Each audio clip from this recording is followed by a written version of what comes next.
Hello everyone. आज हम करेंगे यूनिट 2 का लेसन 2 अ फ्रेंड्स प्रेयर। इस पोयम में हम देखेंगे एक दोस्त की तरफ से की गई प्रेयर। प्रेयर यानी कि विनती या प्रार्थना। अब यह प्रेयर किसके लिए की गई? यह प्रेयर एक दोस्त ने की अपने बाकी फ्रेंड्स के लिए। Let us do these activities before we read. आगे बढ़ने से पहले ये एक्टिविटी क्वेश्चंस हैं, ये हम कर लेते हैं। Read the following sentences. A. I wish my friend brings idli in her tiffin tomorrow. B. I hope my friend and I win the race tomorrow.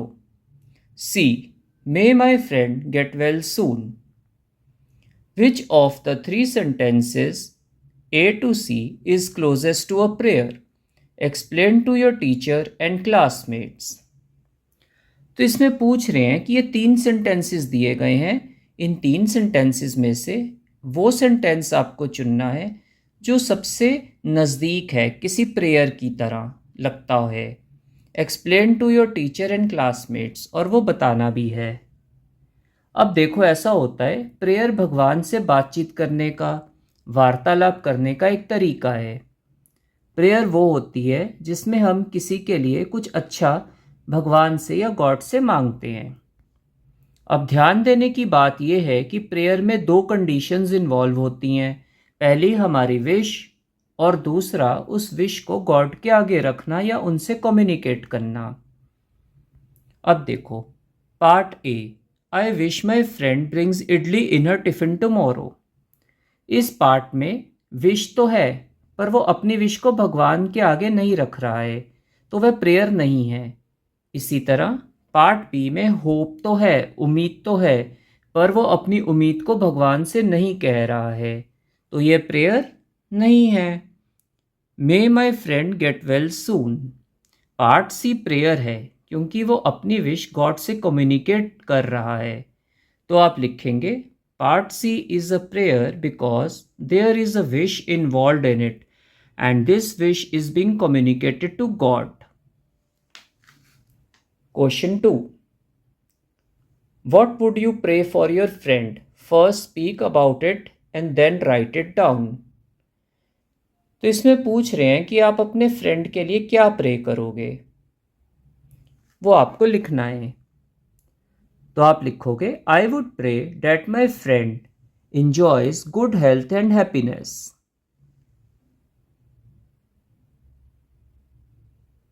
अब आप देखो, नीचे एक पिक दी हुई है।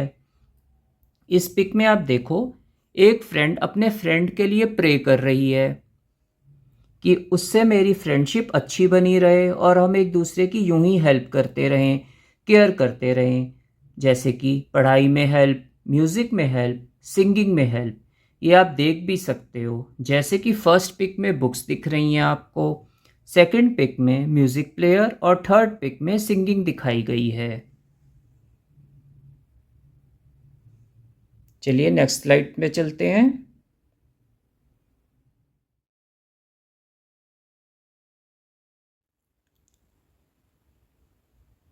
Let us read.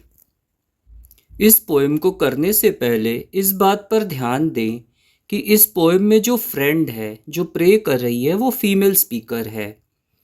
इस पोएम में एक फ्रेंड अपने दूसरे सभी फ्रेंड्स के लिए प्रे कर रही है।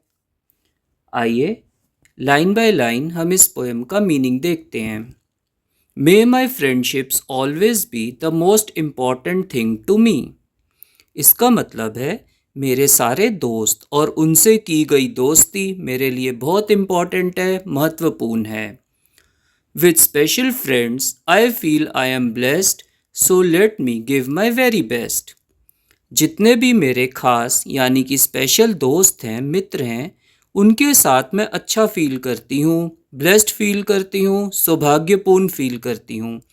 तो मेरी भी ड्यूटी या फ़र्ज़ बन जाता है कि मैं भी उनके लिए कुछ अच्छा करूं।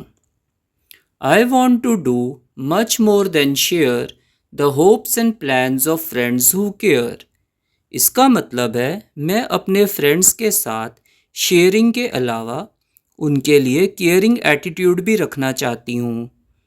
उनकी जीवन की इच्छाएं और योजनाओं में भी मैं उनकी हेल्प करना चाहूँगी।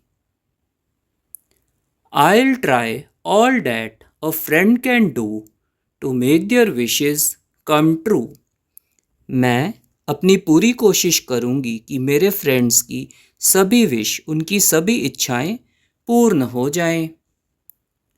Let me use my heart to see, to realize what friends can be. मैं अपने दिल से सोचूंगी कि फ्रेंडशिप में ऐसा और क्या करूं कि फ्रेंडशिप और बेहतर हो जाए, इम्प्रूव हो जाए। And make no judgments from afar, but love my friends the way they are. मैं अपने फ्रेंड्स को लेकर कोई भी जजमेंट यानी कि उनके प्रति अपना व्यू या फैसला नहीं बनाऊंगी, और जैसे मेरे फ्रेंड्स हैं मैं उन्हें वैसे ही एक्सेप्ट करूंगी, स्वीकार करूंगी। तो ये थे इस पोएम के line by line meanings. Let us discuss. Read the poem silently.